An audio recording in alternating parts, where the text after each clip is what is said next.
Welcome back friends, welcome to our study channel move on study. तो कहते हैं friends, किस्मत लेकर आना और कर्म लेकर जाना, बस इसी का नाम है जिंदगी। तो फ्रेंड्स, आज मैं आप लोग के सामने रेलवे ग्रुप डी, जो कि फ्रेंड्स आप लोगों के बीच में 27 नवंबर से पेपर स्टार्टेड है, तो इसके लिए मैं प्लेटफॉर्म बुक का 30 सेट नंबर स्टार्ट करने जा रहा हूँ, जो आप लोगों के लिए काफ़ी इंपॉर्टेंस होगा। और मैं सारे क्वेश्चन को भी आप लोग के बीच रिकॉल करवाऊंगा। मेरा प्रयास रहेगा सारे क्वेश्चन को डिस्कस करना। तो देखते हैं पहला क्वेश्चन क्या है। इसमें देख लीजिए, सारे क्वेश्चन को मैं डिस्कस करूंगा। देखिए 100 क्वेश्चन है और इसमें जो क्वेश्चन जो का पैटर्न है जमलिंग क्वेश्चन टाइप में दिया है, लेकिन मेरा जो क्वेश्चन का प्रोसेस होगा सॉल्यूशन का, सारे क्वेश्चन को डिस्कस करूँ with current affair and with extra concept. और साइंस का जो भी क्वेश्चन होगा सारे क्वेश्चन को मैं ट्रिक से ही बताऊंगा, बहुत सारे कंसेप्चुअल चीज़ों में बताऊंगा जो आप लोगों के लिए काफ़ी ऊर्जावान बनाएंगे। तो चलिए देखते हैं क्वेश्चन क्या है, देन आप लोग बीच में सारी चीज़ को मैं ट्रिक से ही बताने का प्रयास करूँ। देखते हैं क्वेश्चन क्या लिख रहा। First of all question is now, चक्रवृद्धि ब्याज की किस वार्षिक दर से वार्षिक संयोजित की गई कोई धनराशि 4 वर्षों में स्वयं की 625 बटा 256 गुना हो जाएगी। तो फ्रेंड्स, सबसे पहले आप लोग याद रखें इस टाइप्स का क्वेश्चन है। देखिए यहाँ पे टाइम लिख रहा है 4 वर्ष लिख रहा, तो इसके लिए मैं शॉर्ट ट्रिक बताऊंगा केवल। सबसे पहले यहाँ पे प्रिंसिपल देखिए लिखिएगा, एक यहाँ पे अमाउंट लिखिएगा। आप लोग यहाँ पे प्रिंसिपल देखिए 256 है, क्लियर है। और 256 कितना हो जाए 4 साल में, तो ये आप लोग का 625 रुपये हो जाएगा। कितना ओवरऑल में, तो 4 वर्ष में, क्लियर है। यहाँ पे आप लोग ऑलरेडी डिस्कस किया। जब भी रहेगा तो हम लोग 1 वर्ष का निकालते हैं, तो 1 वर्ष का अगर निकालेंगे तो हम लोग ये पता करेंगे 256 को हम लोग क्या करेंगे 4 टाइम्स देखेंगे कितना है। तो हम लोग देखेंगे 4 टाइम्स, यानी कि इसको अगर निकालेंगे, देखिए इसको भी निकाल रहे हैं, तो होपफुली अगर आप लोग निकाले हो तो 256 ये किसका होता है 4 का होता है, और 625 होता है 5 का। दोनों का डिफरेंस देखेंगे तो कितना 4 से बढ़ रहा है 1 तक, यानी कि +1 इंक्रीज कर रहा है। देन फ्रेंड्स हम लोग क्या करें, +1 इंक्रीज करेंगे किसके रिस्पेक्ट में, +4 के रिस्पेक्ट में, तो 4। हमें क्या निकालना था प्रतिशत के रूप में, तो हमें क्या करें 100 से मल्टीप्लाई करेंगे। 4 का पावर में 100 कितना बार में आता है 25 बार में, तो राइट आंसर आएगा 25%, जो कि ऑप्शन नंबर देख सकते हैं, ऑप्शन नंबर बी को क्लिक कर सकते हैं। तो इस टाइप फार्मूला से आप लोग अप्लाई कर सकते हैं, तो ऑप्शन नंबर बी को क्लिक कर दीजिएगा। And very next question is now, तो देखते हैं क्वेश्चन क्या लिखा। देखिए इस क्वेश्चन को आप लोगों को शो करना। देखिए इसको अगर आप लोग सॉल्व करते हैं तो आप लोगों को फार्मूला यूजिंग करना। तो देखिए a² + b² + c² का फार्मूला को यूज करना। देन फ्रेंड्स अगर आप लोग सॉल्व कीजिएगा ना, तो इसको तोड़िएगा, तो इसका राइट आंसर आएगा ऑप्शन नंबर सी आएगा, क्लियर है। चलिए very next question is now, मैं क्या क्यों बताता हूँ। सबसे पहले ये जो है यहाँ पे आप लोग जो देख रहे हैं डिनोमिनेटर में, इसको मैं कुछ नहीं, कोई केवल यहाँ से 1/100 को अगर कॉमन लेता हूँ, तो आप लोगों के बीच में ये जो आप लोग का न्यूमिनेटर बच रहा है सेम का सेम बच जाएगा। अब इसका सॉल्यूशन कर लीजिएगा ना, तो आप लोग देखिए कैंसिलेशन हो जाएगा। देन आप लोग सॉल्व कर सकते हैं काफ़ी अच्छे फ्रूटफुल वे में। तो ये आप लोग को इस प्रोसेस से काफ़ी बढ़िया से सॉल्व कर सकते थे। ये पूरा कैंसिल हो जाता तो 1/100 बचता। तो यहाँ पे अगर आप लोग सॉल्यूशन किए होंगे तो 1/1/100 बचेगा। अब ये 100 ऊपर जाएगा तो टोटल 100 बचेगा। तो ऑप्शन के रिगार्डिंग देखेंगे तो ऑप्शन नंबर सी को क्लिक कर सकते हैं। नेक्स्ट क्वेश्चन, आर पहले घंटे, दूसरे घंटे और इसी तरह 10 घंटे तक क्रमशः 10 किलोमीटर प्रति घंटा, 9 किलोमीटर प्रति घंटा, 8 किलोमीटर प्रति घंटा, 1 किलोमीटर प्रति घंटा तक चाल से चलता है। उसकी औसत चाल किलोमीटर प्रति घंटा में ज्ञात करें। यानी कि फ्रेंड्स आर द्वारा कुल तय की गई दूरी ज्ञात करना है। फर्स्ट ऑफ ऑल आप लोग को पता है दूरी में क्या होता है 4 गुना समय। तो देखिए आर क्या लिखा है पहले घंटे में, फिर दूसरे घंटे में, इसी तरफ चला 10 घंटे तक। तो देखिए क्रमशः लिख रहा है, यानी कि यहाँ पे दूरी निकालना है। तो सबसे पहले आप लोग को दूरी क्या होता है, दूरी में होता है 4 गुना समय होता है। तो देखिए पहला का आप लोग का समय लिखा है 1 घंटा, इसके रिस्पेक्ट में टाइम कितना था, स्पीड का था 10 था। सेकंड में दूसरा का कंपैरिजन किससे करेंगे 9 से। आप लोग का इसी प्रकार आप लोग का ही चलता रहेगा, क्लियर है। तो इस टाइप सॉरी पहले घंटे दूसरे घंटे ये एक एक का था, सॉरी यहाँ एक ही करना है। तो पहला में 10 आएगा, देन आप लोग का सेकंड में 9 आएगा, थर्ड में आप लोग का 8 आएगा, फिर आप लोग का 7 आएगा। इस टाइप से आप लोग को चलना पड़ेगा +1। अब हम लोग को क्या करना था, इसका औसत निकालना है। तो हम लोग जानते हैं 10 गुना क्या होगा 11 आएगा बाय 2, फॉर्मूला के अकॉर्डिंग कीजिएगा तो राइट आंसर आएगा 55 किलोमीटर। लेकिन आप लोग को औसत चाल निकालना था। तो कुल चाल कितना था, कुल दूरी कितना था 55 आया था, ओवरऑल टाइम कितना था 10 घंटा था।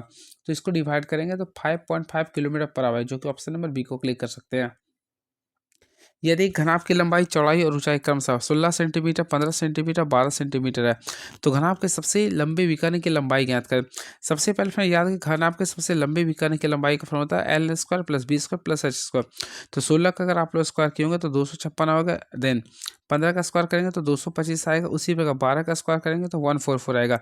ओवरऑल अगर इसका सम करते हैं तो आप लोग का √625 में आएगा। और 625 किसका वर्गमूल होता है 25 का होता है, तो ये आप लोग का 25 सेंटीमीटर इसका राइट आंसर होगा। तो ऑप्शन के रिगार्डिंग देखें तो ऑप्शन नंबर डी को काफ़ी अच्छे से क्लिक कर सकते हैं। चलिए नेक्स्ट क्वेश्चन, निम्नलिखित में से सबसे बड़ा अनुपात को ज्ञात करना। तो फ्रेंड्स अगर आप लोग देखेंगे इसका राइट आंसर है ऑप्शन नंबर बी हो जाएगा। चलिए जीएस का क्वेश्चन आ गया, निम्नलिखित में कौन सा भारत के सबसे पूर्वी तट पर स्थित खारे पानी का सबसे बड़ा लैगून झील है। सबसे पहले ऑप्शन लिखा चिल्का झील, Pachbhadra, salt lake, Konark crater झील या कोलेरू झील। तो फ्रेंड्स यहाँ पे बोला पूर्वी तट पर सबसे स्थित खारे पानी का झील, तो याद है इसका राइट आंसर होगा चिल्का झील। कहाँ पे होगा ये चिल्का झील। ऑलरेडी फ्रेंड्स आप लोग को पता चील क्या होता है उड़ता है, इसलिए चिल्का झील कहाँ पे तो उड़ीसा में। इस टाइप से आप लोग याद रखिए, कभी नहीं भूलेगा। तो चिल्का झील उड़ीसा में, क्लियर है। और याद रखिए यह झील यानी कि यह झील जो था मछली के उत्पादन है तो काफ़ी फेमस है, क्लियर है। बातें करना चाहते हैं पंचभद्रा, तो पंचभद्रा लेक जो पाया था वह राजस्थान में पाया था। कहाँ पे ये राजस्थान में। वही लोनार आप लोग जानते हैं, लोनार जो होता है आप लोग का महाराष्ट्र में होता है। कहाँ पे ये महाराष्ट्र में होता है। वही बातें करना चाहते हैं कोलेरू, ये तो फेमस है आंध्र प्रदेश में होगा, क्लियर है। इस टाइप से आप लोग सारी चीज़ को याद कर सकते थे। And next question, great barrier reef निम्नलिखित में से किस देश के तट पर स्थित है। काफ़ी फेमस है। तो फ्रेंड्स आप लोगों को पता होगा ग्रेट बैरियर रीफ जो है वह ऑस्ट्रेलिया पे, कहाँ पे ये ऑस्ट्रेलिया देश के तट पर स्थित है, क्लियर है। तो ऑप्शन नंबर बी को क्लिक कर दीजिएगा।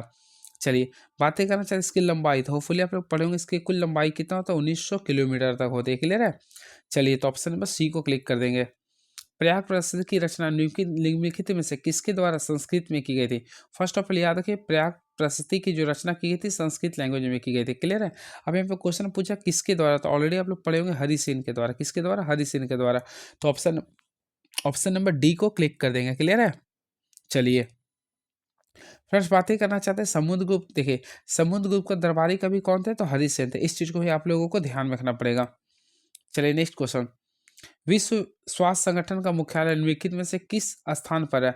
सबसे पहले विश्व स्वास्थ्य संगठन को बोलते हैं WHO बोलते हैं, यानी वर्ल्ड हेल्थ ऑर्गेनाइजेशन, जिसकी स्थापना कब हुआ था, तो 7 अप्रैल को हुआ था। 7 अप्रैल 1948 को हुआ था, क्लियर है। होपफुली फ्रेंड्स आप लोगों को पता है इसका मुख्यालय कहाँ है, तो जिनेवा। कहाँ पे ये जिनेवा स्विट्जरलैंड में। तो ऑप्शन नंबर बी को क्लिक करेंगे, क्लियर है। चलिए बातें करना चाहते हैं पेरिस फ्रांस का। तो पेरिस फ्रांस जो आप लोग का मुख्यालय है यूनेस्को का, यूनेस्को का मुख्यालय कहाँ पे, तो पेरिस फ्रांस है। वही बातें करना चाहते हैं ऑप्शन के रिगार्डिंग ब्रुसेल्स। तो ब्रुसेल्स किसका हेडक्वार्टर है, तो ऑलरेडी आप लोग पढ़ा होगा नाटो का हेडक्वार्टर कहाँ पे, ब्रुसेल्स की राजधानी बेल्जियम का ब्रुसेल्स में, क्लियर है। इसमें कुल कितना देश है, 32वां है। 32वां कौन है, तो स्वीडन है। वही बातें करना चाहते हैं एम्स्टर नीदरलैंड। तो नीदरलैंड आप लोग बताए किसकी कैपिटल है, तो नीदरलैंड फ्रेंड्स आप लोग कमेंट बॉक्स में लिखिए किसका मुख्यालय है। चलिए नेक्स्ट क्वेश्चन, इसमें आप लोगों को बताना, देखिए स्टेप्स का रीजनिंग आप लोगों को पेपर में पूछा जाएगा। तो ये देखिए सबसे पहले इसको अगर आप लोग देखिए तो आराम से अगर देखिएगा ना, तो ऑप्शन नंबर डी को क्लिक कर दिया। देखिए जिस प्रकार आकृति 1 से देख लीजिए आप लोगों को क्लॉकवाइज करना था, क्लियर है। चलिए नेक्स्ट क्वेश्चन, तो क्वेश्चन नेक्स्ट देखते हैं क्या लिखा, डायमंड का संबंध बेसबॉल से है, तो कोर्ट का संबंध किससे होगा। तो जिस प्रकार बेसबॉल डायमंड में खिलाया था उसी प्रकार स्क्वैश जो था कोर्ट में खिलाया था। तो राइट आंसर क्या करें, ऑप्शन नंबर बी को क्लिक करेंगे। ये क्वेश्चन आप लोगों के लिए काफ़ी इंपॉर्टेंस होगा। दिए गए आरेख का परीक्षण कीजिए और निम्नलिखित प्रश्न का उत्तर देना आप लोगों को। देखिएगा इसमें लिखा है कितने व्यक्ति केवल कॉफ़ी पीते हैं। यहाँ पे देखिए क्या लिखा, कितने व्यक्ति केवल कॉफ़ी पीते हैं। तो फ्रेंड्स कॉफ़ी के लिए लिख रहा है आप लोगों का सर्कल में लिख रहा है, क्लियर है। तो केवल आप लोगों को सर्कल यानी इस लिस्ट में देखना है केवल, क्लियर है। तो इस लिस्ट में अगर आप लोग देखिएगा केवल कॉफ़ी, तो देखिए ये आप लोग का रेक्टेंगल वाला को आप लोग को इग्नोर करना है। देखिए इसमें आप लोगों को जो है इसको हटा देना है एकदम, क्लियर है। और ये ट्रायंगल को भी क्लियर कर देना है। और तो इसमें अगर आप लोग देखिए केवल ये कितना आ रहा है 25 आ रहा है, ये 25 आ रहा है, ये 20 देखिए ये 25 है ये 20 है। तो 25 और 20 को ऐड करेंगे तो होपफुली फिर 25 और 20 को ऐड करेंगे तो कितना है 45 आएगा, जो कि ऑप्शन नंबर सी को क्लिक कर सकते हैं। चलिए वेरी नेक्स्ट क्वेश्चन है, यदि आप उत्तर पूर्व की ओर मुंह करके शुरू करें और 45 डिग्री बाईं ओर मुड़े तो आप किस दिशा की ओर मुंह कर लेंगे। सबसे पहले आप लोग डायरेक्शन का बनाते हैं तो आप लोग न्यूज जानते हैं वो लिखने के लिए यहाँ पे लिखेंगे NEWS कहते हैं, यानी नॉर्थ ईस्ट वेस्ट साउथ। ये हम लोग लिख देंगे, क्लियर है। अब लिख रहा है क्वेश्चन के रिगार्डिंग अगर आप लोग देखिएगा लिख रहा है यदि आप उत्तर पूर्व की ओर मुंह करते हैं, तो उत्तर पूर्व अगर आप लोग को बोल रहे हैं तो ये देखिए आप लोग को उत्तर पूर्व की ओर मुंह करके 45 डिग्री बाईं ओर मुड़ते हैं। तो फ्रेंड्स बाईं ओर मुड़ता है, तो यहाँ से बाईं ओर मुड़ेगा तो आप लोग को डायरेक्टली इस साइड आएगा, तो आप लोग के क्या है नॉर्थ आ जाएगा। तो यहाँ पे नॉर्थ हो जाएगा, जो कि ऑप्शन नंबर सी को क्लिक कर दीजिएगा। चलिए नेक्स्ट क्वेश्चन, विषम जोड़े को ज्ञात करना। तो फ्रेंड्स देखिए सबसे पहले टी आता है 20 में, 20 दो जोड़ेंगे 22 दो 24 दो 26। इसमें सारे में दो का इंक्रीजमेंट है, ACEG ये भी दो का इंक्रीजमेंट है, MNOL देखिए HJ इसमें भी दो का इंक्रीजमेंट है, लेकिन इसमें देखिएगा 2 का नहीं है क्योंकि M को डायरेक्टली N आ रहा है। तो ऑप्शन नंबर सी को क्लिक कर सकते हैं। 15 नंबर, ये फ्रेंड्स आप लोगों को जो क्वेश्चन लिख रहा है, एक रेस में देखिए आप लोगों को बोलना स्टेटमेंट एंड कंक्लूजन का क्वेश्चन है। एक रेस में जी एल से पीछे है। आई थिंक यहाँ पे जो जी जो है, देखिए यहाँ पे मैं बताता हूँ, ध्यान से सुनिएगा। क्या क्या बोला? जी एल से पीछे है। आई थिंक जो जी जो है ना एल से पीछे है, तो जी एल से पीछे यानी एल आगे हो गया। क्लियर है? जो डी से पीछे है, जो हमेशा सेकेंड के लिए लेते हैं, यानी एल से कौन पीछे है? डी पीछे है।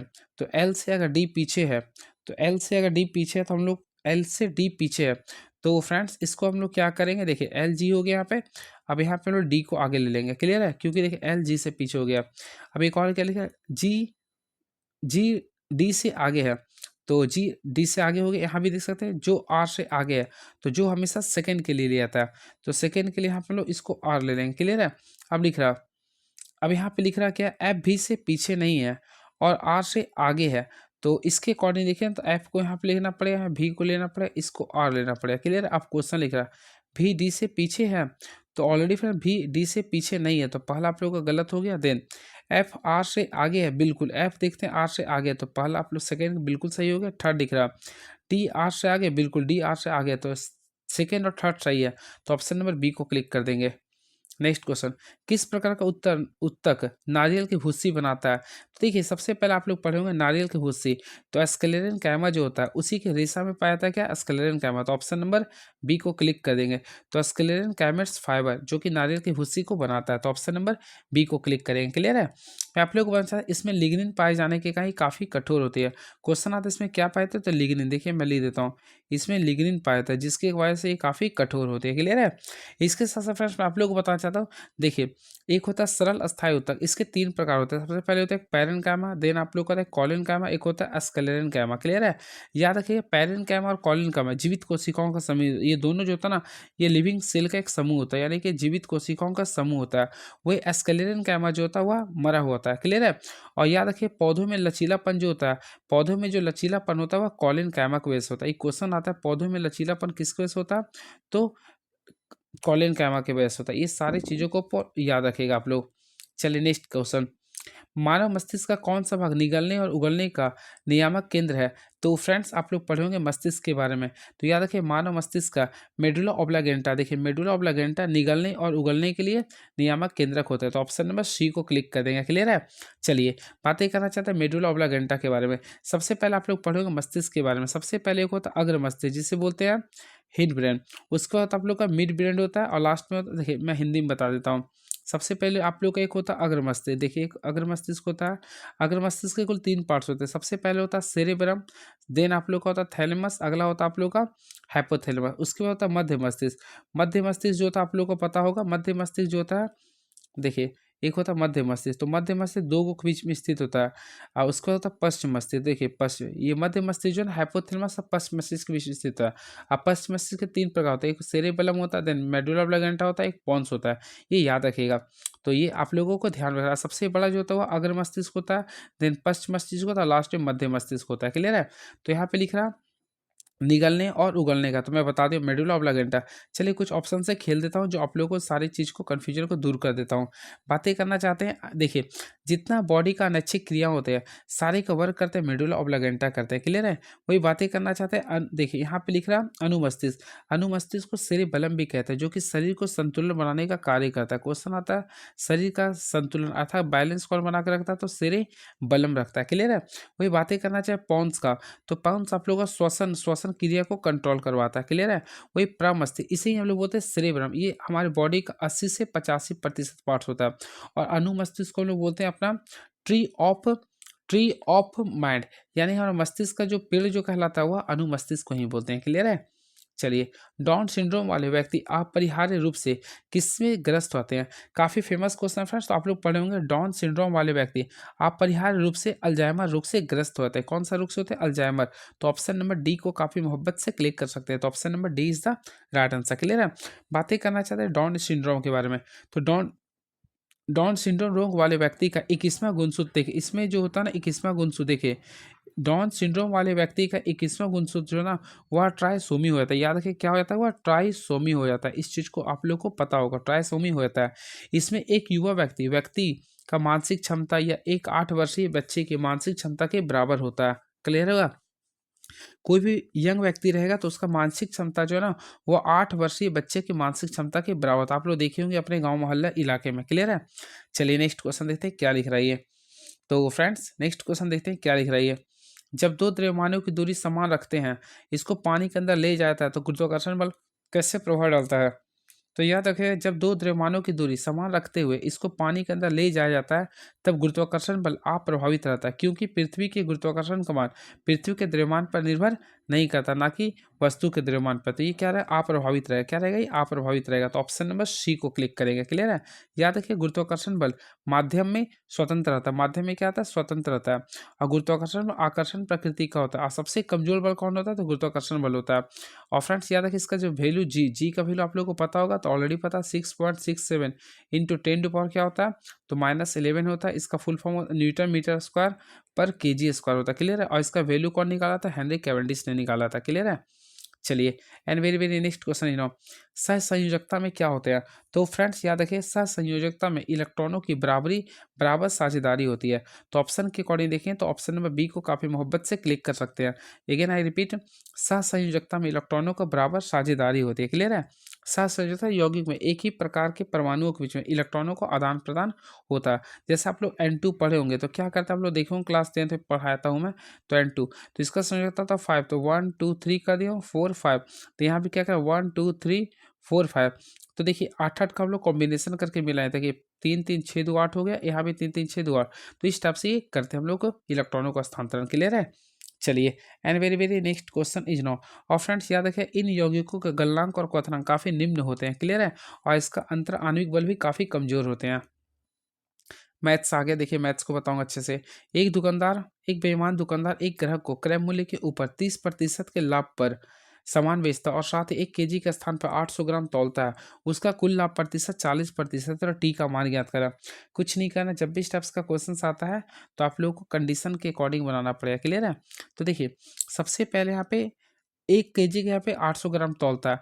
आई थिंक यहाँ पे 200 ग्राम का सेव करें, यानी 200 कर दे। किसके रिस्पेक्ट में? 800 ग्राम का तौलता है, तो 200/800 कर देंगे। ओवरऑल यहाँ पे प्रतिशत निकालेंगे तो हम लोग अगर यहाँ पे पूरा प्रतिशत निकालेंगे तो देखिएगा 25% आ गया। कितना आ जाएगा? 25%, क्योंकि 200 के पारे में 800 4 बार में, 4 के पारे में 100 25 बार में आ गया। यानी पहली बार वो लाभ परसेंट कितना का हमारा? 25%। क्लियर है? अब टोटल लाभ परसेंट आप लोग को लिख रहा था कितना? देखिए कुल लाभ प्रतिशत 40 था, देखिए 40 में लिख दिया हूँ। क्लियर है? अब यहाँ पे क्या करें, रामबाण का फॉर्मूला यूज करेंगे। तो ऑलरेडी देखिए ए का वैल्यू 25 लिख रहा था। क्लियर है? बी का मुझे नहीं पता, यानी टी का नहीं पता, टी रहने दिए। अब हम लोग यहाँ पे प्लस ही रहने देंगे, यहाँ 25 गुना क्या कर देंगे? टी कर देंगे। बाई क्या करेंगे? दोनों का यहाँ पे हम लोग 100 कर देंगे।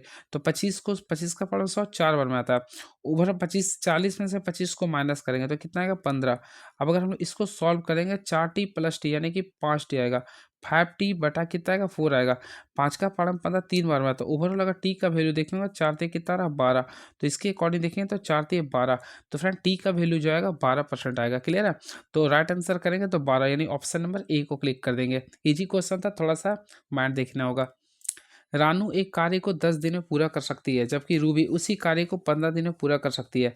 रानू से शुरू करते हुए यदि वे एकांतर आधार पर एक एक दिन कार्य करते हैं तो पूरा कार्य कितने दिनों में समाप्त हो जाएगा?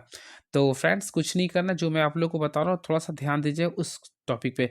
देखिए मान लीजिए रानू है, तो रानू एक कार्य को कितना दिन में करता है? 10 दिन में। देन ये जो रूबी है, रूबी किसी कार्य को कितना दिन में करा? 15 दिन में। क्लियर है? अब रानू ने देखिए तो टोटल ओवरऑल कितना हो गया? 30 हो गया। इसका एफिशिएंसी 3 हो गया, इसका हो गया 2। अब क्या लिखा?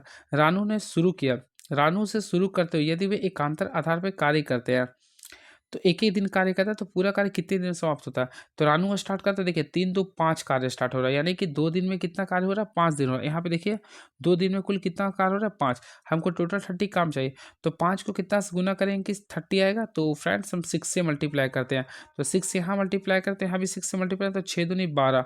तो 12 दिन में हम लोग का 30 वर्क होगा। तो ओवरऑल राइट आंसर होगा 12, जो कि ऑप्शन के रिगार्डिंग जानते हैं। तो ऑप्शन लिख रहा है क्या? बिल्कुल। तो ऑप्शन नंबर बी को क्लिक कर देंगे। तो option number B is the right answer. चलिए नेक्स्ट क्वेश्चन। एक दुकानदार ने 1 लाख रुपए का बिल हुआ। एक दुकान में 1 लाख रुपए का, कहीं नहीं सैकड़ा ज़्यादा सा लाख, 1 लाख रुपए का बिल हुआ। 30% के एक छूटा, 25% और 5% के दो क्रमिक छूटों के बीच का अंतर क्या होगा?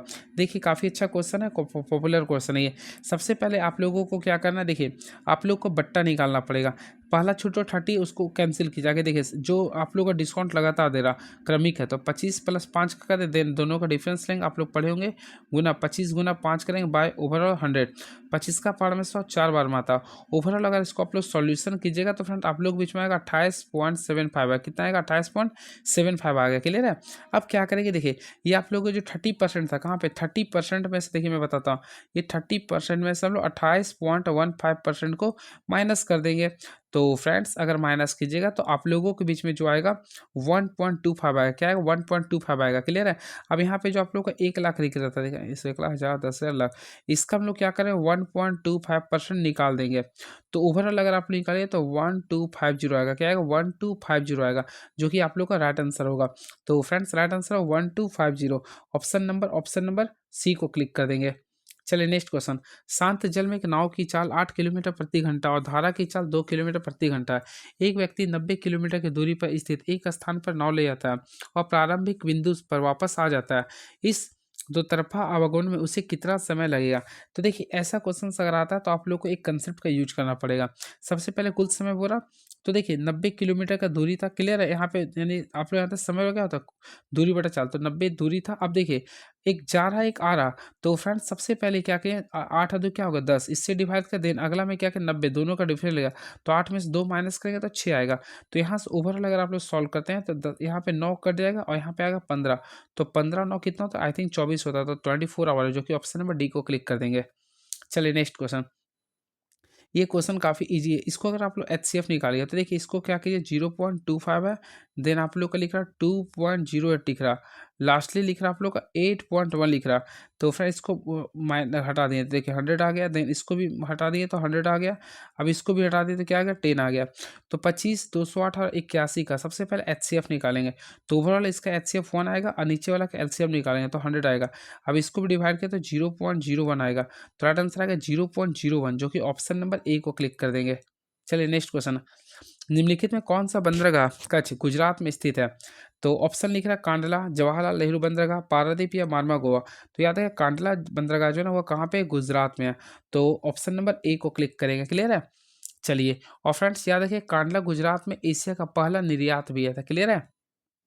चलिए वही बातें करना चाहते हैं हम लोग। जवाहरलाल नेहरू बंदरगाह ये महाराष्ट्र में, पारादीप कहाँ उड़ीसा में, मारवा गोवा कहाँ पे है? ये गोवा में है। तो वर्ष 2016 में नोटबंदी के दौरान आरबीआई के गवर्नर कौन थे? तो फ्रेंड्स याद रखिए जब नोटबंदी हुआ था तो नोटबंदी का डेट याद रखिए, मैं काफ़ी फेमस डेट था, तो ये 8 नवंबर को हुआ था। 8 नवंबर 2016 को ये नोटबंदी हुआ था। क्लियर है? तो उस समय भारत आरबीआई के जो गवर्नर थे वह उर्जित पटेल थे। कौन थे? उर्जित पटेल। मैं कैसे याद किया, उस समय एक अरिजीत सिंह का गाना फेमस चलता था, इसलिए मैं उर्जित से अरिजीत याद किया हूँ। क्लियर है? बातें करना चाहते हैं वर्तमान में। तो फ्रेंड्स याद रखिए वर्तमान समय अभी आरबीआई के 25वां गवर्नर कौन है? तो आप लोगों को पता होगा। तो 25वां आरबीआई गवर्नर है संजय मल्होत्रा। ये क्वेश्चन में भी पॉसिबिलिटी पेपर में आ सकता है। संजय मल्होत्रा और भी जो जो 3-4 मिनिस्टर होते हैं इसके डिप्टी आरबीआई गवर्नर आप लोग देख लीजिए। क्लियर है? चलिए जो कि भारत का नहीं बल्कि 26वां है, 25वां तो शक्तिकांत दास थे, तो 26वां संजय मल्होत्रा है। क्लियर है? अब 25वां कौन थे? तो फ्रेंड्स आप लोगों को पता 25वां कौन थे? शक्तिकांत दास। बातें करना चाहते हैं नोटबंदी का। तो फ्रेंड्स आप लोगों को पता 8 नवंबर, देखिए मैं लिख देता हूँ 8 नवंबर 2016 को, 8 नवंबर 2016 को प्रधानमंत्री मोदी ने यह घोषणा किया था कि भारत में 500 रुपये यानी कि भारत में 500 रुपये और 1000 रुपये के नोटों का विमुद्रीकरण की घोषणा किए थे। क्लियर है?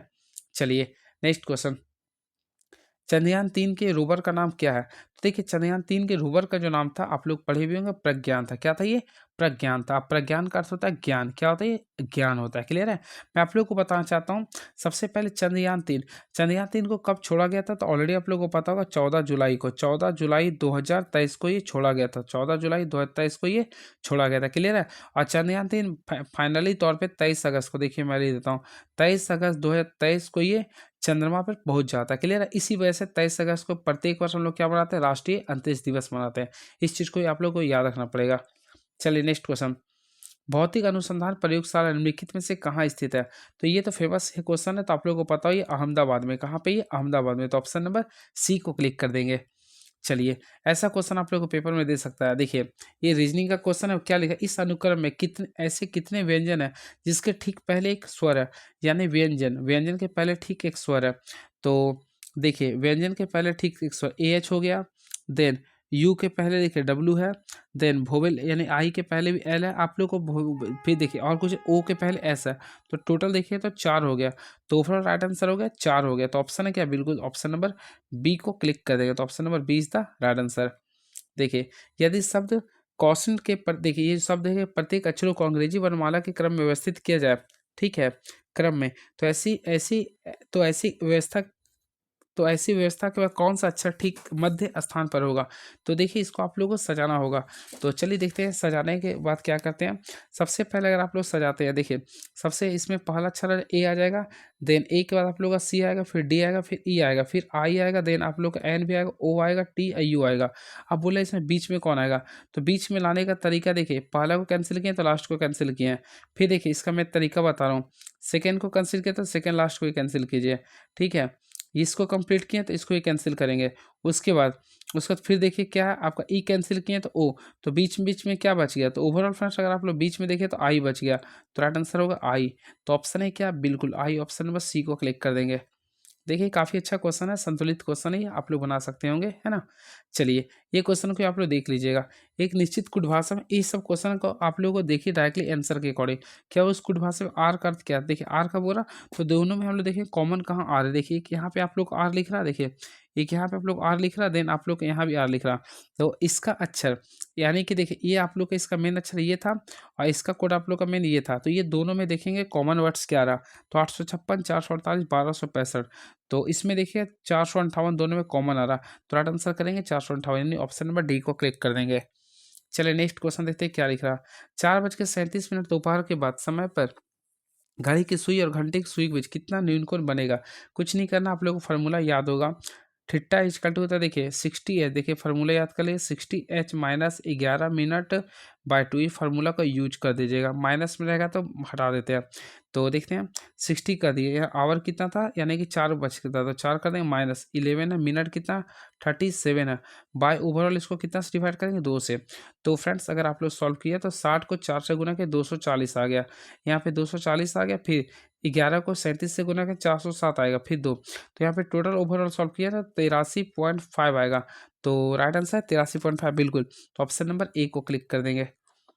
चलिए इस क्वेश्चन को आप लोग देखिएगा, आप बताइए कमेंट बॉक्स में इसका राइट आंसर क्या होगा।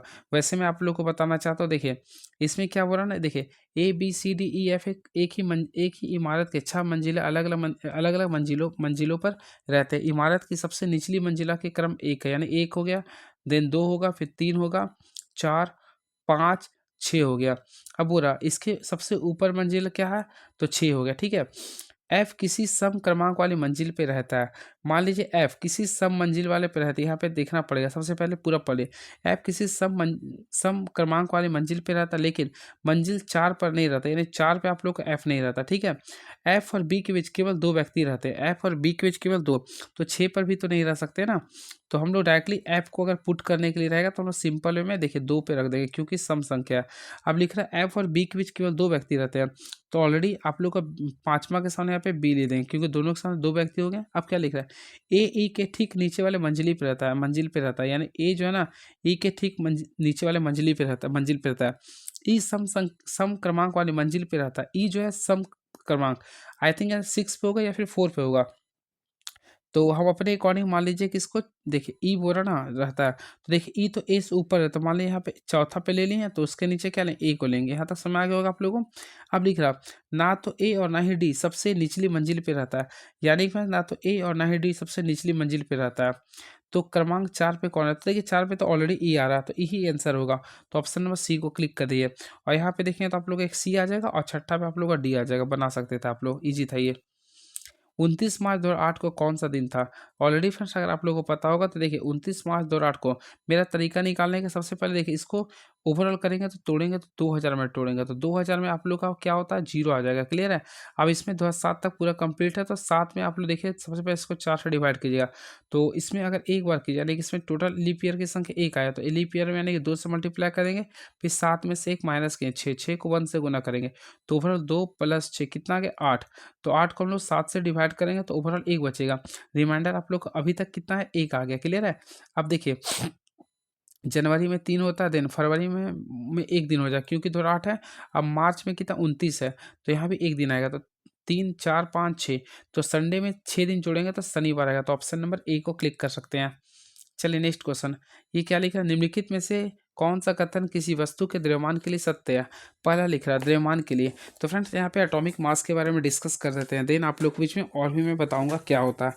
लिख रहा, यह अलग अलग स्थानों पर भिन्न होता है। तो सबसे पहले याद रखिएगा कौन सा सत्य है, तो याद रखिएगा द्रव्यमान कभी भी अलग अलग नहीं होते हैं, ठीक है। पहला अगला, यह स्थिर होते हैं। याद रखिए किसी का द्रव्यमान हमेशा क्या होता है, कांस्टेंट होता है, हमेशा कांस्टेंट होता है। आप लोग पढ़े होंगे mass can neither be created not be destroyed in chemical equation. तो ऑप्शन नंबर बी को क्लिक कर सकते हैं, तो option number B is the right answer. Clear है। चलिए, और फ्रेंड्स याद रखिए द्रव्यमान क्या है, एक अदिश राशि यानी कि एक प्रकार की स्केलर क्वांटिटी। कैसा क्वांटिटी है, स्केलर क्वांटिटी होता है, इसका यूनिट क्या होता है, केजी होता है। ये भी आप लोगों को ध्यान में रखना पड़ेगा। चलिए अगला क्वेश्चन, निम्नलिखित में कौन द्विविस्थापन अभिक्रिया की पहचान द्विविस्थापन अभिक्रिया की पहचान करना है। तो वैसे रासायनिक अभिक्रिया जिसमें आयनों का आदान प्रदान होता है। तो देखिए पहला अगर अभी अभिक्रिया देखिए तो ये आप लोग का हो रहा है विस्थापन अभिक्रिया, देन सेकेंड भी आप लोग का विस्थापन हो रहा, थर्ड भी विस्थापन हो रहा, तो लास्टली आप लोग का जो पड़ा ये आप लोग का द्विविस्थापन हो गया। क्लियर है, तो ऑप्शन नंबर डी को क्लिक कर देंगे। चलिए इसमें देखिए BSO4 का एक अवक्षेप का निर्माण हो रहा था। चलिए नेक्स्ट क्वेश्चन देखते हैं क्या लिख रहा है ये। मनुष्य की छोटी आंत में मौजूद अंकुरों यानी विलाय की कुछ विशेषताएं नीचे दी गई है, तो आपको बताना है कौन सही है। देखिए पहला, ये बहुत पतली दीवारों में लगी हुई अंगुली नुमा संरचना होता है, बिल्कुल ये आप लोग का बिल्कुल सही है। इसका जो शेप होता है अंगुली नुमा होता है, ये बिल्कुल सही है। देन ये बड़ी सतही क्षेत्रफल को प्रदान करता है, ये भी आप लोग का बिल्कुल सही है। इसमें भोजन के पारण के लिए छोटे छोटे छिद्र होते हैं, तो ये तो मैं अभी तक पढ़ा नहीं, इसमें मैं कन्फ्यूजन में हूँ, ठीक है। रक्त कोशिकाएं द्वारा भरपूर आपूर्ति होती है, तो ये भी आप लोग का देखा है, तो ये भी बिल्कुल सही है। तो यानी कि देखिए 1, 2 और 4 कहीं लिख रहा है 1, 2, 4, तो ऑप्शन नंबर बी को क्लिक कर देंगे। क्लियर है, तो ऑप्शन नंबर बी को क्लिक कर देंगे। चलिए बातें करना चाहते हैं, देखिए छोटी आंत को कुल 3 भागों में बांटा गया। सबसे पहले फ्रेंड्स होता है डेड्यूनम, देखिए मेरे एक होता है डेड्यूनम, एक होता है जेजुनम, एक होता है इलियम।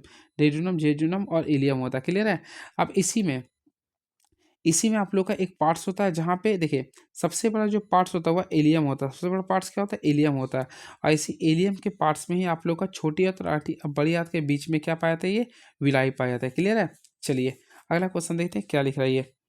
तो लिख रहा, दी गई संतुलित रासायनिक अभिक्रिया में XYZ का मान निकालना है। सबसे पहले संतुलित रासायनिक अभिक्रिया किससे कहते हैं, जिसमें अभिकारक और उत्पादों में परमाणु की संख्या बराबर होती है। तो देखिए S का कंपैरिजन कर रहे हैं, तो देखिए S8 लिख रहा है, यहाँ पे S2 लिख रहा, ठीक है। तो फिर देखिए C, यहाँ पे C क्या लिखेगा कि बराबर हो जाए। तो एक काम करते हैं ना, क्या लिखे, देखिए सबसे पहले s का संख्या यहाँ पर 2 है, तो यहाँ पे s की संख्या 8 है, तो 2 को हम कितना से मल्टीप्लाई करें कि 8 आएगा। तो हम लोग जेड के यहाँ पे 4 अगर पुट कर देते हैं ना, तो देखिए 4 दूनी 8 आएगा, ये भी 4, और x के पे लोग कुछ नहीं का तो 1 रहने देते, तो x के हम लोग सिंपल वे में 1 रहने दे रहे हैं, और जेड के यहाँ पे हम सिंपल वे में 4 पुट कर दिए। तो y के यहाँ पे क्या पुट करेंगे, देखिए 4 ही पुट कर देंगे, y के यहाँ पे क्या पुट करेंगे 4, तो ऑप्शन नंबर डी को क्लिक करें, ये बराबर हो जाएगा। जैसे अगर आप लोग के सामने मतलब x के वैल्यू देखिए 1 है तो 1 लिख देंगे, और S8 लिख देंगे, ठीक है।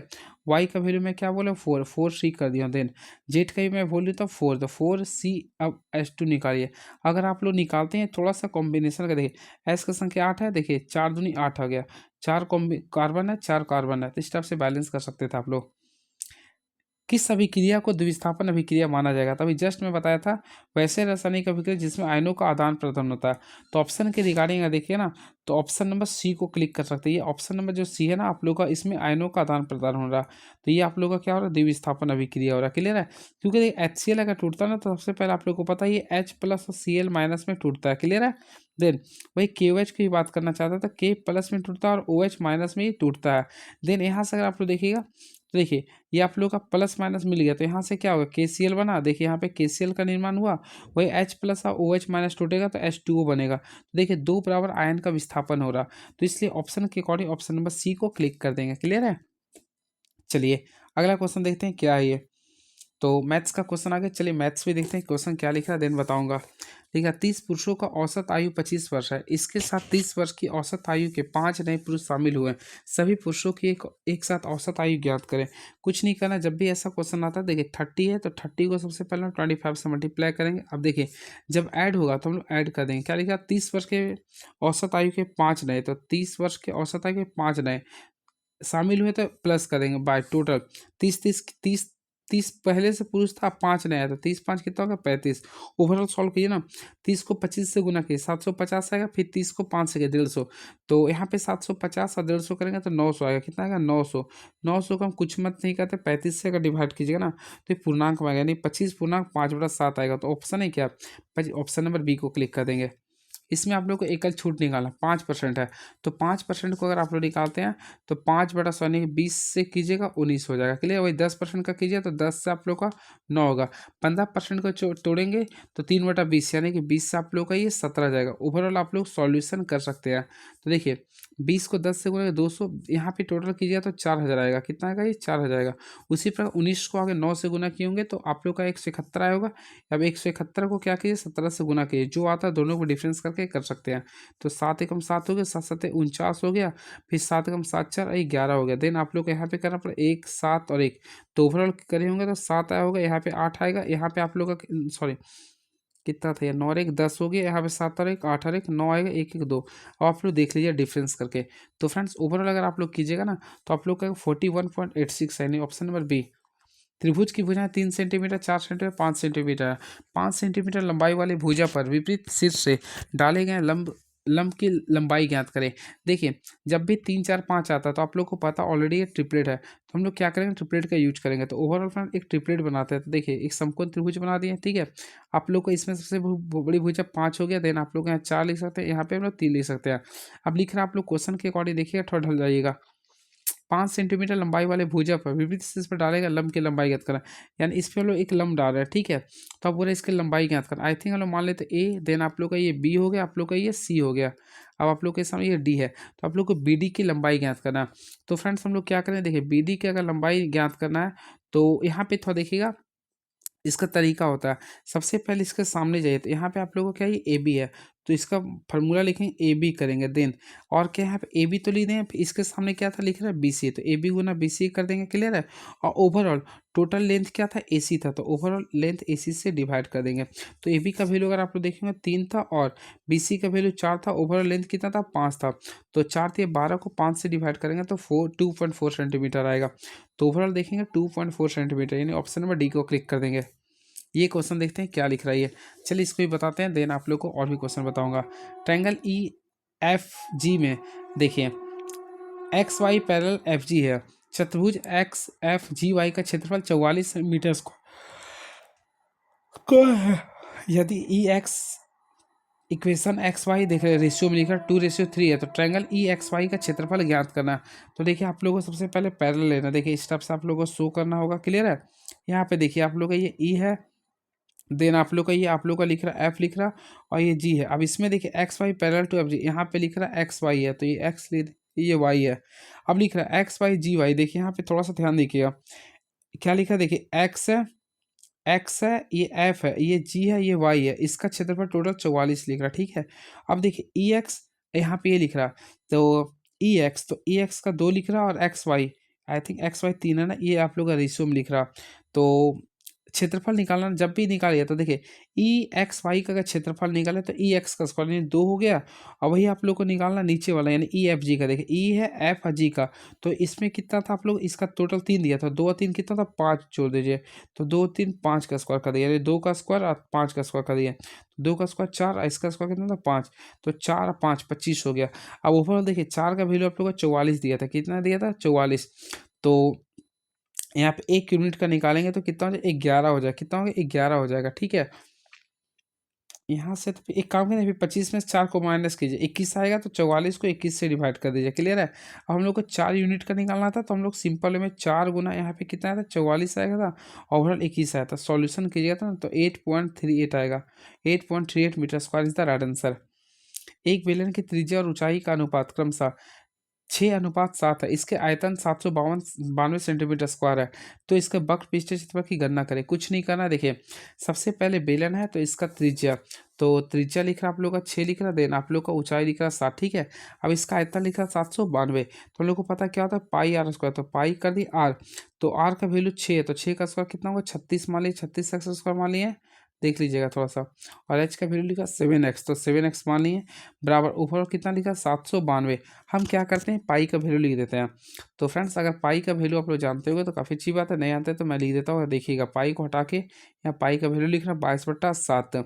तो आप लोग कैंसिलेशन कीजिएगा ना, तो ये 22 का पहाड़ा में देखिए 22 दूनी, इसको टोटल अगर आप लोग 100 साथ साथ भी करिएगा, ठीक है। तो टोटल अगर आप लोग कैंसिलेशन कीजिएगा ना तो एक्स क्यूब का वैल्यू देखिए 1 आ रहा है। आई थिंक एक्स का वैल्यू केवल 1 आएगा। क्लियर है। तो आप लोग को निकालना था इसका पृष्ठीय क्षेत्रफल। तो 2 पाई एच होता है, 2 कर देंगे, पाई का वैल्यू 22/7 हो गया। आर का वैल्यू कितना था 6x था, तो 6 रहने दिए। अब एक्स का वैल्यू 1 लाए थे, ठीक है, और एच का वैल्यू 1 था, तो यहाँ भी 1 से मल्टीप्लाई। देखिए ये 7 कैंसिल हो गया। आप लोग को 22 दूनी 44, 44 को 6 से गुना करेंगे तो ऑलरेडी कितना आएगा 264 आएगा। तो 264 सेंटीमीटर स्क्वायर होगा, जो कि ऑप्शन नंबर बी को क्लिक कर देंगे। प्राचीन जैन और बौद्ध ग्रंथों के अनुसार कितने महाजनपद है? तो फ्रेंड्स याद रखिए प्राचीन बौद्ध और जैन ग्रंथों के अनुसार कुल 16 महाजनपद है। तो ऑप्शन नंबर सी को क्लिक कर देंगे। क्लियर है। और याद रखिए 16 महाजनपदों का उल्लेख जो था बौद्ध ग्रंथ अंगुत्तर निकाय और जैन ग्रंथ भगवती सूत्र में मिलता है। क्लियर है, याद रखिएगा आप लोग। अब महाजनपद में मगध, कौशल, वत्स और अवंती सर्वाधिक शक्तिशाली थे। इस चीज को भी आप लोग याद रखिएगा। चलिए नेक्स्ट, कौन सी फसल खरीफ फसल नहीं है? तो देखिए सोयाबीन एक खरीफ फसल है, मूंगफली भी खरीफ फसल है, मक्का भी है, लेकिन गेहूं एक प्रकार का रबी फसल। तो ऑप्शन नंबर सी को क्लिक कर देंगे। 1900 देखिए किस घटना के कारण मोहनदास करमचंद गांधी ने 1922 में असहयोग आंदोलन स्थगित कर दिया था? देखिए बंगाल का विभाजन कब हुआ था? तो ऑलरेडी आप लोग पढ़े होंगे 16 अक्टूबर 1905 में, तो ये तो बहुत पहले हुआ था, तो ये कैंसिल। चौरी चौरा कांड कब हुआ था? तो 5 फरवरी 1922, तो इसी के कारण था। तो ऑप्शन नंबर बी को क्लिक कर देंगे। क्लियर है। और लाला लाजपत राय पे लाठीचार्ज कब हुआ था? तो फ्रेंड्स आप लोग पढ़े होंगे, ये डेट था 17 था, 17 नवंबर 1928 था। और जालियांवाला बाग पता होगा 13 अप्रैल 1919 था। थंका निम्नलिखित में से किस राज्य का सबसे लोकप्रिय कला है? तो फ्रेंड्स आप लोग पता होगा थंका। तो थंका जो कहाँ पे होता है आप लोग कमेंट बॉक्स में लिख सकते हैं, सिक्किम का होता है। कहाँ का? ये सिक्किम का। तो ऑप्शन नंबर सी को क्लिक करेंगे। Option number C is the right answer. Clear है। चलिए नेक्स्ट क्वेश्चन देखते हैं क्या लिख रही है। AZDWGT। तो यहाँ पे आप लोग को चलना पड़ेगा। देखिए ए में कितना बढ़ा है दी, यानी 3 बढ़ रहा है, फिर 3 4 3 7 3 10 10 3 13, 13 में आप लोग का एम आता है। देखिए जेड में डब्ल्यू यानी 26 में से 3 घटा, फिर 3 घटा 3, क्यू में से 3 घटा यानी 14 एम एन आ जाता है। यानी ऑप्शन नंबर बी को क्लिक कर देंगे। देखिए 50 क्वेश्चन में बता दिया हूँ, पता नहीं चला होगा आप लोगों को। नेक्स्ट क्वेश्चन लिख रहा, उपरोक्त आकृति में त्रिभुजों की संख्या काउंट करना है। फ्रेंड्स अगर त्रिभुज की संख्या काउंट कीजिएगा तो आप लोग का 10 आ जाएगा। इसमें देख लीजिएगा, ये आप लोग को वेन डायग्राम का क्वेश्चन है, तो इसको लिए आप लोग को पूरा क्वेश्चन ही देखना पड़ेगा। देखिए लिख रहा है उपरोक्त आकृति में उपरोक्त आकृति कक्षा के उन विद्यार्थियों को दर्शाते हैं जो 3 भाषाएं पढ़ते हैं, केवल एक भाषा पढ़ने वाले विद्यार्थियों की संख्या क्या होगी? देखिए जब भी केवल एक का बोलेगा, ठीक है, एक ही भाषा निकालना ना, तो हम लोग देखेंगे एक भाषा। सबसे पहले इसमें देखें केवल 23 है, इसमें 32 है और इसमें केवल 9 है। हम क्या करेंगे 23 + 32 + 9 कर देंगे। तो 3 2 5 और देखिए 3 2 5 और 9 14 4, 3 2 5 और 6 कितना 64 हो गया। तो ओवरऑल अगर इसका राइट आंसर करेंगे 64 हो जाएगा। तो ऑप्शन होगा ही बिल्कुल है, तो ऑप्शन नंबर बी को क्लिक कर देंगे। चलिए ये भी क्वेश्चन देख लीजिए क्या लिख रहा। पार्सल में पैक करने के लिए एक आदमी के पास कुछ छोटे बॉक्स हैं। यदि वह पार्सल में 3 4 5 या 6 बॉक्स पैक करता है तो वह एक बॉक्स छोड़ देता। यदि वह पार्सल में 7 पैक करता है तो कोई भी नहीं बचता। पैक करने वाले बॉक्स की संख्या क्या हो सकती है? कुछ नहीं करना। देखिए जब भी ऐसा होता है तो 3 4 5 6 का सबसे पहले एलसीएम लेंगे, तो ओवरऑल इसका एलसीएम लेंगे तो 300 आएगा। क्या आएगा 300 आएगा। अब शेष कितना था 1 था, तो इसको सम कर देंगे तो ओवरऑल कितना आ गया 301 आ गया। क्लियर है। अब क्या कीजिएगा, देखिए इसको क्या करना है आप लोग को 7 से डिवाइड करना है। तो 7 को 300 अगर 1 से डिवाइड कीजिएगा ना तो ओवरऑल शेष 43 आएगा, यानी शेष पर 0 आएगा। तो आप लोग का राइट आंसर होगा 301 यानी ऑप्शन नंबर ए को क्लिक कर देंगे। वेन डायग्राम बताना, धातु बालू पानी तीनों तो सब अलग है। तो देखिए धातु अलग हो गया, बालू अलग हो गया, पानी अलग हो गया। तो ऑप्शन के रिगार्डिंग ऑप्शन नंबर डी को क्लिक कर देंगे। ये क्वेश्चन देखिए, विज्ञापन आता है अभियंता पद के लिए मेल द्वारा अपना रिज्यूमे और स्कैन किए गए प्रमाण पत्र भेजे। ठीक है। नौकरी तलाश करे योग्य अभ्यर्थी कुरियर द्वारा अपना रिज्यूमे और स्कैन किए गए प्रमाण पत्र भेजेंगे। ये बिल्कुल भेजेंगे आप। यानी कि क्या लिख रहा है वो नौकरी तलाश रहे, यानी कि यहाँ पे देखिए क्या लिखा है कुरियर के द्वारा। यहाँ पे कुरियर का तो वर्ड्स ही नहीं लिखा गया, तो ऑप्शन आप लोग का देखा जाए तो ये गलत हो गया कुरियर के कारण। नौकरी तलाश रहे योग्य अभ्यर्थी ईमेल द्वारा अपना रिज्यूमे और स्कैन के लिए प्रमाण पत्र भरेंगे। तो ऑप्शन बी ही केवल सही होगा। क्लियर है, क्योंकि यहाँ पे ऑलरेडी मेल लिख रहा था, तो केवल डी लिखेगा। ठीक है, चलिए अगला क्वेश्चन यहाँ पे लिख रहा है, धोवन सोडा का रासायनिक सूत्र Na2CO3 होता है। Na2CO3 होता है, ठीक है। इसका उपयोग जल की स्थायी कठोरता दूर करने के लिए किया जाता है। सबसे पहले फ्रेंड्स याद रखिएगा, पहला सत्य है, याद रखिएगा Na2CO3 धोवन सोडा का सूत्र होता है। क्लियर है, और इसका प्रयोग जल के स्थायी कठोरता यानी कि दोनों कथन से, तो ऑप्शन नंबर डी को क्लिक करेंगे। साथ साथ इसके बारे में कुछ एक्स्ट्रा फैक्ट्स बता दें, क्योंकि यहाँ क्वेश्चन आप लोगों को फिक्स आएगा किसी भी वे में। सबसे पहले याद रखें, धोवन सोडा का जो मेन जो सूत्र होता है Na2CO3 तो होता ही है, साथ साथ देखिए मैं लिख देता हूँ, ये फार्मूला होता है, क्लास 10th पढ़े होंगे। तो Na2CO3 लिखते हैं, देन आप लोग का 10H2O लिखते हैं, ये आप लोग का होता है धोवन सोडा का सूत्र होता है। क्लियर है, देन आप लोग को और भी बताना चाहता हूँ, धोवन सोडा का प्रयोग करते हैं जल के स्थायी कठोरता को दूर करने के लिए करते हैं। क्लियर है, इसके साथ साथ इसका उसका उपयोग करते हैं कांच हो, देखिए कांच आप लोग जानते हैं ना, देखिए कांच हो गया, देन कागज हो गया, सबसे इंपॉर्टेंट चीज़ बता रहा हूं, इसका कांच हो गया, कागज हो गया, बोरेक्स के उपयोग में होता है। ये तीनों याद रखें, कांच, बोरेक्स और कागज के उपयोग में करते हैं। साथ साथ पेट्रोलियम शोधन और धातु शोधन में करते हैं, आग बुझाने वाले यंत्रों में भी करते हैं, धातु कार्बोनेट को निर्माण में भी करते हैं, कांच के बर्तनों की चिकनाई दूर करने, वस्त्र की धुलाई करने के लिए ये सब सारे यहाँ पे प्रयोग करते हैं। क्वेश्चन आता है फ्रेंड, इसलिए याद कर लीजिएगा। एक एकल आकृति द्वारा उत्पन्न ध्वनि को क्या कहते हैं? देखिए, जब भी आप लोग को एकल आकृति बोलता है, देखिए एक एकल आवृत्ति जब भी बात करेगा ना, तो उसके द्वारा जो उत्पन्न आवृत्ति होता है उसे हम लोग क्या बोलते हैं? टोन बोलते हैं। क्या बोलते हैं? टोन या फिर स्वर कहते हैं। मैं आप लोगों को बताना चाहता हूँ, ध्वनि की तीव्रता आवृत्ति के वर्ग के अनुक्रमानुपाती होती है। यानी देखिए, इसके इंटेंसिटी जो होता है ना, इसके आवृत्ति के, यानी कि देखिए एक स्क्वायर के अनुक्रमानुवर्ग के होते हैं। ये फार्मूला याद रखें, I is directly into a square होता है। क्लियर है, और तारत्व ध्वनि का वह लक्षण होता है जिसकी वजह से ध्वनि ध्वनि मोटा या पतला दिखाई देता है, और तारत्व आवृत्ति पर निर्भर करता है। याद रखें, pitch directly proportional to frequency होता है। ये भी फार्मूला याद रखिएगा आप लोग। चलिए नेक्स्ट क्वेश्चन, रेडियोधर्मी तत्वों को किस में रखा जाता है? तो ऑलरेडी फ्रेंड्स आप लोगों को पता है, रेडियोधर्मी तत्वों को एक्टिनोइड सीरीज में रखते हैं। किस में रखते हैं? एक्टिनोइड में रखते हैं, याद रखेगा। और पीरियोडिक टेबल में अगर आप लोग देखें तो 89 से लेकर 103 तक जो तत्वों को हुआ उसे बोलते हैं एक्टिनोइड श्रेणी में रखा गया। क्लियर है, चलिए और बात करना चाहता आवर 6। तो फ्रेंड्स आवर 6 में किससे रखा गया? आप लोग कमेंट बॉक्स में बताइए। आवर 7 में, तो ये आप लोग बता, लेंथेनॉइड में क्या होता है तो आप लोग ये भी बताइएगा। तो लेंथेनॉइड में आप लोग जो होता है 5F लाते हैं। क्लियर है, चलिए अगला क्वेश्चन देखते हैं क्या लिख रही है। किस पौधे एवं उसके कुल सुमेलित है? नारियल, पाल्मी, गेहूं। इसमें अगर देखें तो ऑप्शन नंबर ए ही आप लोग का सुमेलित है, नारियल में पाल्मी होता है। कौन सा असंतृप्त वसी अम्ल को, सॉरी, निम्नलिखित में से असंतृप्त वसी अम्ल को चुनना है? आस्टेरिक अम्ल, ल्यूरिक अम्ल, ओलिक अम्ल या फिर पामेटिक अम्ल? तो यहाँ पे लिखा असंतृप्त वसी अम्ल, तो ऑप्शन के कौन? ओलिक अम्ल होगा। क्या होगा? ओलिक अम्ल आप लोग को एक असंतृप्त वसी अम्ल होता है। और याद रखिए, ओलिक अम्ल 9 ऑक्टोडेसिनोइक अम्ल से बना होता है। क्लियर है, बातें करना चाहते हैं इसमें और तो वैसा कुछ है नहीं। चलिए चलिए नेक्स्ट क्वेश्चन देखिए, क्वेश्चन काफ़ी लंबा चौड़ा, इसको मैं अभी स्किप कर रहा हूँ। ये सब सारे क्वेश्चन बस देखिए, ये क्वेश्चन त्रिकोणमिति का है। यदि 13 साइन थीटा बराबर 2 है, तो देखिए आप लोग इसमें जब भी ऐसा रहेगा तो आप लोग को साइन थीटा निकाले, तो साइन थीटा निकालेगा तो 2 बटा क्या लिखेगा? √3 लिखेगा। क्लियर है, और अगर आप लोग इसको सॉल्व करते हैं, देखिए हम लोग क्या करेंगे, परपेंडिकुलर बाय हाइपोटेनस फार्मूला था, परपेंडिकुलर बाय हाइपोटेनस कर दिया हूँ। अब देखिए हाइपोटेनस का यानी √13 का स्क्वायर 13, 13 में से 2 का स्क्वायर करेंगे 4, तो यहाँ पे 9 आ जाए, तो 9 किसका होता है? 3 का होता है, यानी इसका बेस आ गया 3 आ गया। क्लियर है, आप लोग को इसको पुट करना है।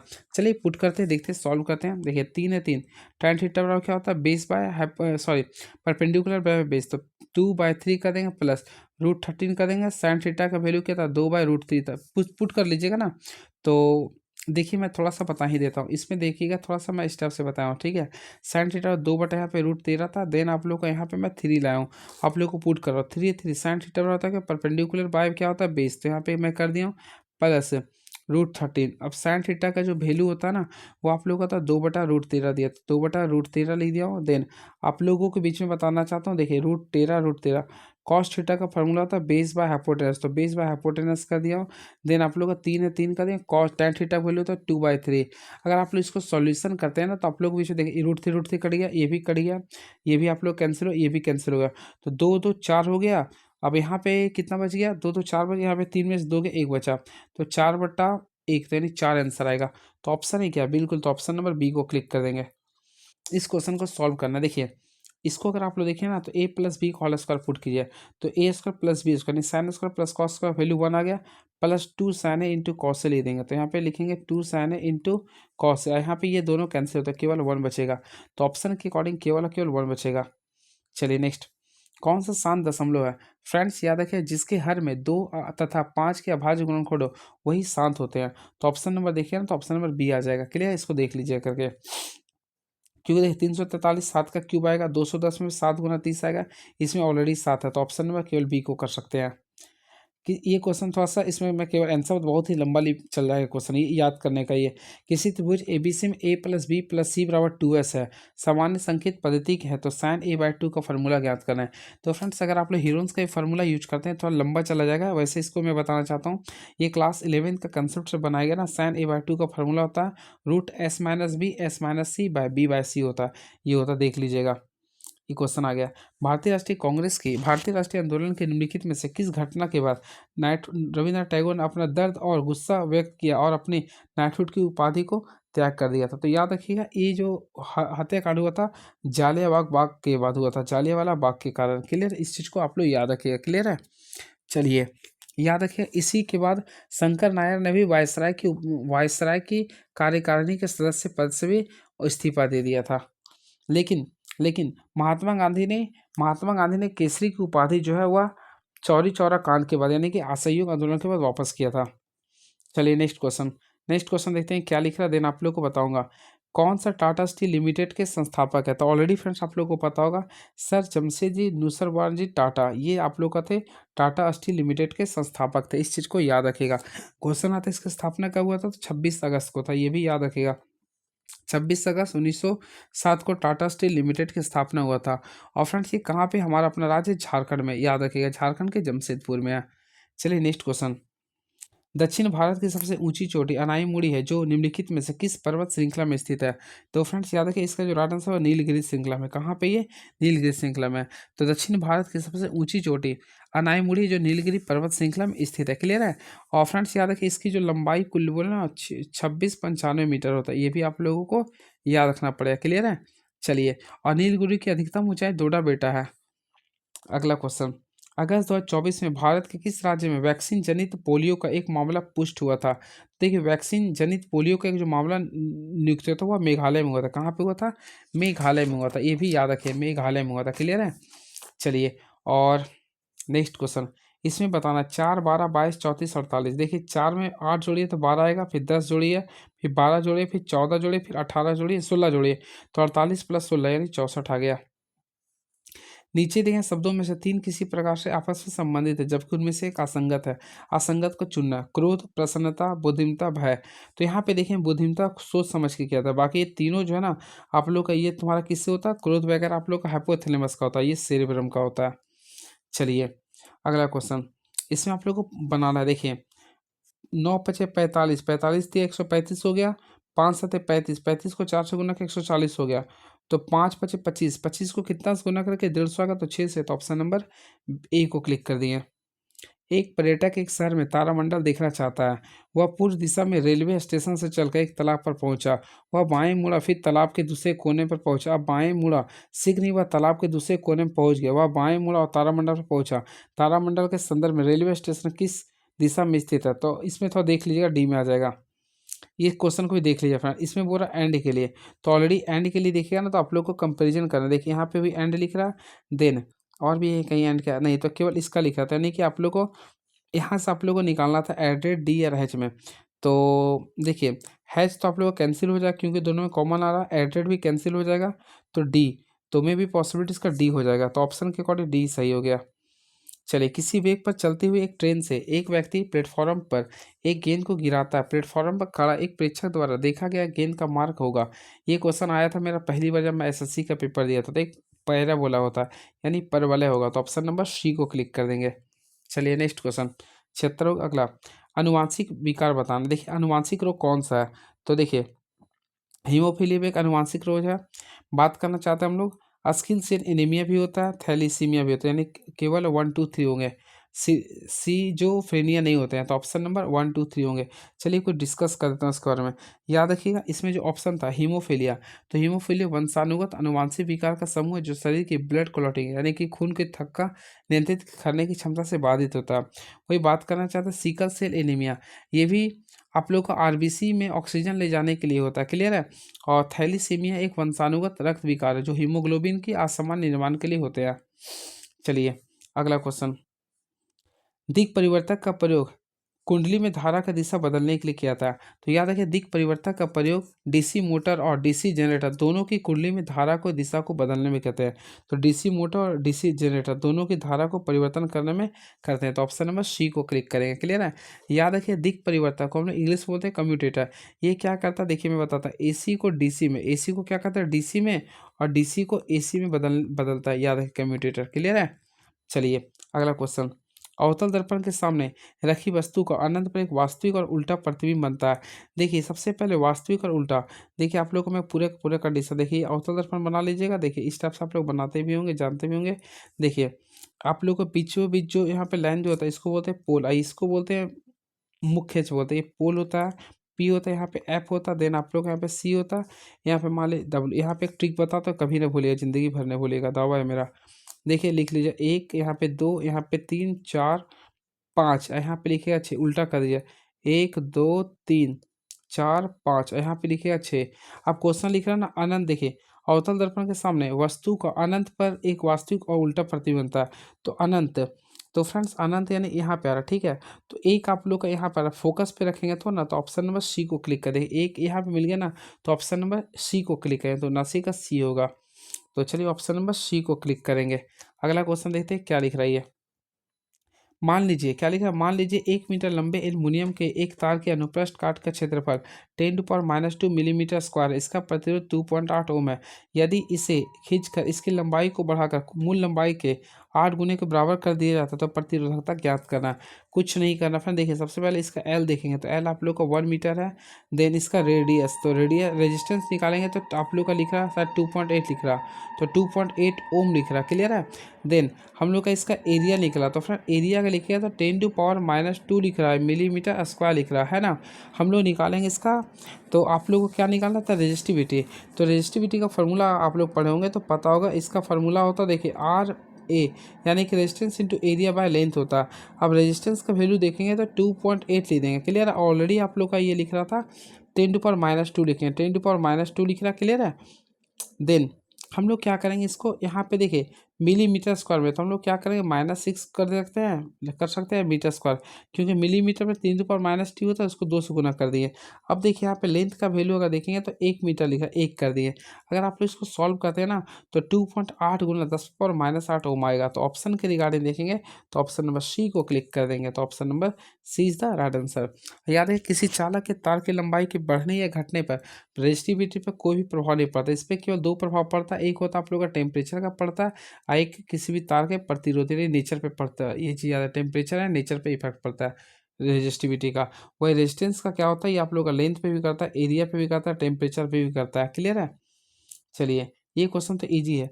एक गार्ड समुद्र तल से 180 मीटर ऊंचे एक प्रेक्षण टावर से दुश्मन की नाव को देखता है जो कि 90-60 डिग्री का अनुमान कोण पर है। तो टावर के आधार से नाव की दूरी ज्ञात कर। देखिए सबसे पहले यहाँ पे ओवरऑल देखिए, टोटल अगर आप लोग देखिएगा तो इसका ऊंचाई लिख रहा था 180, क्लियर है। अब देखिए आप लोग को यहाँ पे एंगल कितना बना रहा, 60 डिग्री बना रहा। देखिए एंगल यहाँ 60 यानी √3 का, देखिए आप लोग को रेशियो पता होगा 30 60 एंड 90 होता है। तो देखिए 60 के सामने यानी इसका होता है 1, ये होता है आप लोग का √3 होता है, देन आप लोग का ये 2 होता है। तो √3 का वैल्यू आप लोग के सामने लिख रहा है 180 लिख रहा है, ठीक है। तो आप लोगों को निकालना क्या, सॉरी 60 के सामने 180 दिख रहा, तो आप लोगों को निकालना है 30 के सामने। तो ऑलरेडी क्या करें, 180 को हम लोग क्या करें √3 से डिवाइड कर देंगे, या फिर रेशनलाइजेशन कर दीजिए ना, तो √3/√3, तो 180 √3/3 कर देंगे तो 60 √3 आएगा। तो ऑप्शन है क्या, बिल्कुल ऑप्शन नंबर डी को क्लिक कर दीजिएगा। ईजी है ये क्वेश्चन, काफ़ी ईजी। आप लोग बताइए क्या आएगा आंसर इसका। तो आप लोग का देखिए क्वेश्चन लिख रहा है कि एक परीक्षा में अर्थशास्त्र में 41% विद्यार्थी अनुत्तीर्ण होते हैं, भूगोल में 35%, इतिहास में 39%, इन तीनों विषय में 5% अनुत्तीर्ण होते हैं। अर्थशास्त्र और भूगोल में 14% अनुत्तीर्ण होते हैं, भूगोल और इतिहास में 21 होते हैं, और इतिहास और अर्थशास्त्र में 18 होते हैं। तो उन अभ्यर्थियों का प्रतिशत ज्ञात कर जो केवल अर्थशास्त्र में अनुत्तीर्ण हो। देखिए एक ट्रिक बता रहा हूँ। सबसे पहले तीनों को लिख देंगे। यहाँ पे लोग इकोनॉमिक्स का देंगे। देन यहाँ पे लोग ये देखिए थोड़ा सा वेन डायग्राम में बता देना चाहता हूँ। ये इकोनॉमिक्स का हो गया, ये मान लीजिए जियोग्राफी का हो गया। क्लियर है, जियोग्राफी का हो गया। एक और आपका क्या था, तो अगर आप लोग एक और देखे होंगे तो ये आप लोग का शायद किसका लिख रहा था, ये आप लोग का इतिहास का लिखा था। चलिए बीचों बीच कर दिए, ठीक है। अब देखिए सबसे पहले तीनों में कॉमन क्या है, चलिए कलर को चेंज हरस करते हैं। देखिए तीनों में कॉमन क्या है, तो तीनों में जो कॉमन आ रहा था 5% आ रहा था, ये कॉमन का वैल्यू 5 हो गया। क्लियर है। अब देखिए ये आप लोग का जियोग्राफी था, देखते रहिए जियोग्राफी था, सॉरी शुरू वाला तो इकोनॉमिक्स था। ये आप लोग का इकोनॉमिक्स था, ये आप लोग का जियोग्राफी था, ये हिस्ट्री था। तीनों में कॉमन 5% था। क्लियर है। अब देखिए आप लोग लास्ट से चलिए, लास्ट में क्या लिख रहा था, देखिए इतिहास और अर्थशास्त्र में 18% अनुत्तीर्ण हुआ था। इतिहास और अर्थशास्त्र में यानी इकोनॉमिक्स और हिस्ट्री में। तो 5% जब पूरा ले लिया, 18 होने के लिए 5 पहले लिया, तो ये दोनों में कॉमन कितना आ रहा, 13 आ गया। ठीक है। फिर देखिए अर्थशास्त्र भूगोल में 14 ले रहा, तो 5 पहले ले लिया, तो 5 जब पहले लिया तो बचेगा कितना, 9 ही बचेगा ना, तो यहाँ 9 लिख दिए। क्लियर है। इकोनॉमिक्स, हाँ। अब देखिए आप लोगों को फिर लिख रहा आप लोग का 21 लिख रहा है इतिहास और भूगोल में, तो यहाँ पे थोड़ा मिस्टेक हो गया। तो यहाँ पे 21 बचेगा, आप लोग का यहाँ पे क्या बचेगा, 9 बचेगा। क्लियर है। अब लिख रहा था केवल, अगर आप लोग देखिए अर्थशास्त्र में केवल 41 बोल रहा था, तो 41 बोल रहा था, देखिए 9 ये ले लिया और ये 13 ले, 9 और 13 कितना होता है, तो यहाँ पे टोटल अगर देखिएगा 41% था। तो 41 में सब लोग क्या करें, देखिए ये 41 क्या बोल रहा है केवल अर्थशास्त्र में ना, तो 41 में माइनस करें, तो 41 माइनस क्या करेंगे, सबसे पहले 9 जोड़ देंगे, फिर कितना 5 था, फिर 13 था, जोड़ दिए ना, तो 9 5 14 13 कितना होता है 27, तो 41 में 27 घटा दीजिए, कितना आएगा 14% आएगा। बिल्कुल, तो ऑप्शन नंबर डी ऑलरेडी था, थोड़ा देख लीजिएगा। दो संख्याओं के बीच का अंतर 5 है। यदि सबसे छोटी संख्या से 25 घटाया जाए और बड़ी संख्या में 20 जोड़ दिया तो अनुपात 1:2 आता है। तो बड़ी संख्या निकालना है। देखिए दो संख्याओं का अंतर 5 है ना, तो मान लीजिए पहला छोटी संख्या ए है, तो बड़ी संख्या 5 प्लस ए कर सकते हैं। अब अंतर तो हम लोग लिख सकते हैं a-25, फिर लिख रहा यहाँ पर लोग सिंपल में लिख सकते हैं 5 प्लस ए, ठीक है। प्लस क्या लिखेंगे 20, बराबर क्या लिखेंगे 1/2 कर देंगे। अब आप लोग सॉल्व कीजिएगा तो ए का अगर देखिएगा ना वैल्यू आएगा 75। अब यहाँ पर लिखा बड़ी संख्या क्या होगा, तो 5 प्लस क्या करेंगे 75 को ऐड करें तो ओवरऑल करेंगे तो 80 आएगा। क्या आएगा 80। तो फ्रेंड्स राइट आंसर होगा ऑप्शन नंबर डी को क्लिक कर देंगे। चलिए ये क्वेश्चन देखिए, a=17, b=15, c=-128 का 4 है। इसका वैल्यू इसको अगर निकालेगा तो आप लोग के सामने -31 आ जाएगा। क्लियर है। और आप लोग को निकालना है AQ + BQ + CQ -3BC का वैल्यू। तो फ्रेंड्स इसका फॉर्मूला होता है, याद रखेंगे, आप लोग पढ़े होंगे A + B + C। अगर तीनों का वैल्यू देखिए, A का वैल्यू 17 है, B का वैल्यू 15, देन C का वैल्यू -31 है। तो 17 5 कितना था 32, तो यहाँ पे तो 2 आएगा ना। देखिए यहाँ पे आ गया 0, तो यहाँ पे अगर 0 आता है ना तो इसका राइट आंसर 0 ही होगा। तो ऑप्शन के अकॉर्डिंग ऑप्शन नंबर ए को क्लिक कर दीजिएगा। याद रखिए कंडीशन होता है, ये देखिए मैं लेता हूँ, यदि a + b + c का वैल्यू 0 है ना, तो आप लोग को फार्मूला होता है AQ + BQ + CQ -3BC बराबर 0 होता है। ये क्वेश्चन आप लोग का है, क्वेश्चन देख लीजिएगा इसको। तो इसको थोड़ा सा मैं वेट कर रही हूँ इस क्वेश्चन के लिए। अगला क्वेश्चन ये भी ईजी है, देखिए 87 नंबर क्वेश्चन को अगर सॉल्व कीजिएगा तो आप लोग को ऑप्शन नंबर बी आ जाएगा। अगला, हाल ही में किसने सर्वोच्च न्यायालय के नए ध्वज और प्रतीक चिन्ह का अनावरण किया था। तो फ्रेंड्स याद रखिएगा राष्ट्रपति द्रौपदी मुर्मू ने किया था। राष्ट्रपति द्रौपदी मुर्मू ने, याद रखिए द्रौपदी मुर्मू ने हाल ही में सर्वोच्च न्यायालय के नए ध्वज और प्रतीक चिन्ह का अनावरण किया। कब किया था, तो याद रखिए 1 सितंबर को किया था, 1 सितंबर 2024 को किया था। ठीक है, इस चीज़ को याद रखिएगा। चलिए, और फ्रेंड्स याद रखिए सुप्रीम कोर्ट का स्थापना कब हुआ था, ये भी डेट आ सकता है, तो 28 जनवरी 1950 को हुआ था। और अभी सुप्रीम कोर्ट में 53वां कौन है सीजे है, तो सूर्यकांत हो गए, सूर्यकांत हो गए। क्लियर है, जो कि 24 नवंबर यानी कल अपॉइंटमेंट होगा उनका। और इससे पहले कौन था, BR गवई थे, याद रखिएगा, काफ़ी इंपॉर्टेंट। और अगली बार जो 2027 में बनेंगे नागरत्ना बनेंगे, जो कि पहली महिला बनने वाले हैं। अगला क्वेश्चन देखते हैं, क्या बस कुछ क्वेश्चन बचा मैं बता दूंगा। और भारत ने अपना पहला राष्ट्रीय अंतरिक्ष दिवस कब मनाया। अगर आप लोग वीडियो अच्छे से देखोगे तो मैं बीच में डिस्कस किया था, तो 23 अगस्त को, क्योंकि 23 अगस्त 2023 को आप लोग का चंद्रयान 3 आप लोग का दक्षिणी ध्रुव पर पहुंच गया था। क्लियर है। चलिए बातें करना चाहते हैं चंद्रयान के बारे में। तो पहला चंद्रयान कब छोड़ा गया था, तो ऑलरेडी आप लोगों को पता होगा 22 अक्टूबर 2008 में। पहला कब छोड़ा गया था, 22 अक्टूबर 2008 में। वही दूसरा कब छोड़ा गया था, तो इसका भी डेट आप लोगों को पता होगा 22 जुलाई 2019 में। वही थर्ड कब छोड़ा गया था, तो 14 जुलाई, देखिए 14 जुलाई 2023 में। ये आप लोग याद रखिएगा। क्लियर है। चलिए नेक्स्ट, तो नेक्स्ट क्या लिख रहा है, देखते हैं फ्रेंड्स।